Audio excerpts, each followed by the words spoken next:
কয়টা বাজে? সরি, একটু লেট হয়ে গেছে। আমি আসলে একটা ঝামেলায় পড়ে গেছিলাম অফিসে। তুমি যদি ঝামেলায় পড়েই যাও তাহলে আমাকে 5টার সময় কেন আসতে বলছো?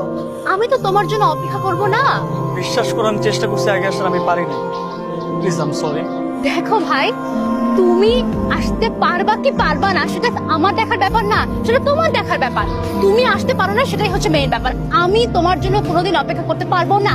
প্লিজ, আর জীবনে এরকম হবে না। তুমি যদি আমাকে 5টা আসতে বলো, আমি 4টা এসে এখানে দাঁড়ায় থাকবো। Please, I am sorry. এবার মতো আমাকে মাফ করে দাও প্লিজ। এখন তোমার জন্য তোমার পছন্দের চকলেট এনেছি, নাও না।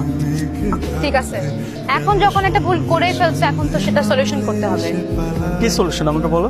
আমাকে জেবিএল এর পেপার কিনে দিতে হবে। আমাকে চিন্তা কোনো টাকা নেই। আচ্ছা ঠিক আছে, 5-6 দিন পর বেতন পাবো, তখন তোমাকে কিনে দেবো, ঠিক আছে?